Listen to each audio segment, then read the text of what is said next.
At some point today, someone somewhere is thinking about another person and can't stop. They're replaying a conversation, checking their phone, wondering if the other person is thinking about them too. We call this feeling love, and we treat it like it's the most personal, most private, most uniquely individual experience a human being can have. But here is what nobody tells you. What you're feeling right now in 2026 is chemically identical to what a human being felt 3 million years ago, standing barefoot on the African savanna, with no language, no poetry, no concept of marriage or romance or Valentine's Day. The feeling came first. Everything else came later. So, when did humans first fall in love and why? The answer is stranger, older, and far more fascinating than any love story you have ever heard. Let's go back to the beginning. Not the beginning of civilization, the beginning of us.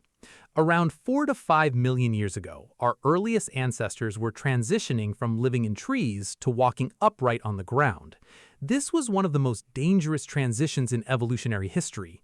Walking upright meant slower movement. It meant exposure to predators. It meant vulnerability in ways that tree-dwelling primates never experienced. But it also meant something else. It meant that human females could no longer carry their infants on their backs while climbing. Upright walking changed the shape of the human pelvis, and that change made human childbirth extraordinarily difficult and dangerous compared to every other primate. Human babies were born earlier, more helpless, and more dependent than any other creature on Earth. A newborn chimpanzee can cling to its mother within hours. A newborn human cannot walk for a year, cannot feed itself for years, cannot survive alone for over a decade. This created a biological crisis.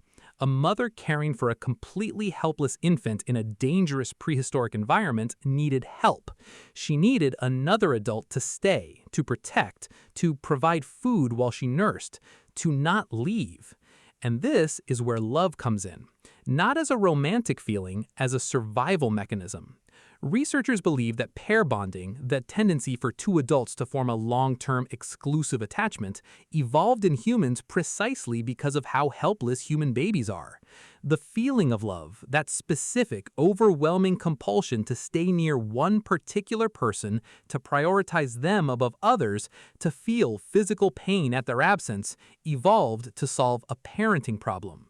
It was nature's way of keeping two adults together long enough to raise a child that couldn't survive without both of them. But what actually happens inside you when you fall in love? In 2005, neuroscientist Helen Fisher at Rutgers University placed people who had just fallen in love inside brain scanners. What she found changed how scientists think about love forever. Falling in love activates the same region of the brain as cocaine addiction.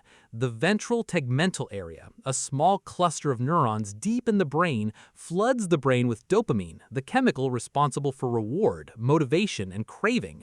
When you think about the person you love, your brain releases a surge of dopamine. And just like any addictive substance, the more you get, the more you need.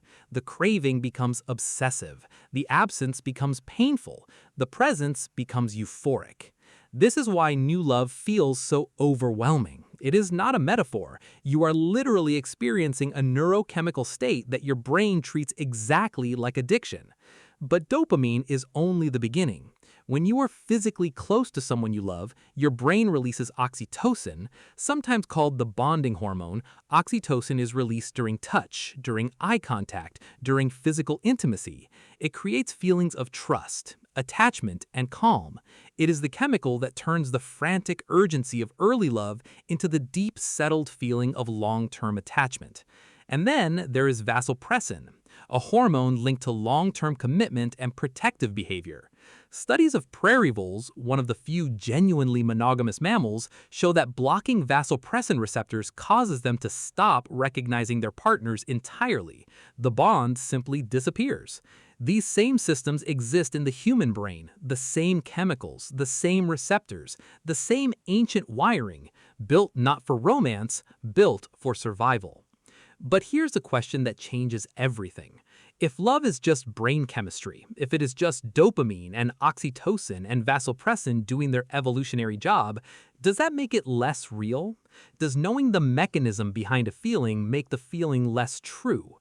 Think about music. You know that a song is just sound waves hitting your eardrum. You know that the emotion it creates is just your brain interpreting vibration.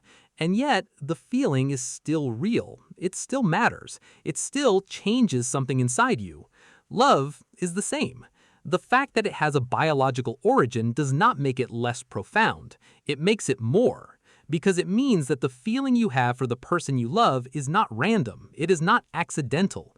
It is the result of millions of years of evolution selecting for exactly this: the compulsion to stay, the pain of absence, the joy of return. Every poem ever written about love, every song, every letter, every desperate 3 a.m. message, all of it traces back to one ancient biological imperative: stay, because the child needs you both. And somewhere between that ancient survival mechanism and the moment you check your phone for the 100th time today, something extraordinary happened. The feeling became its own reason. The love became the point. Not just the tool, not just the mechanism, but the thing itself. And that might be the most human development of all.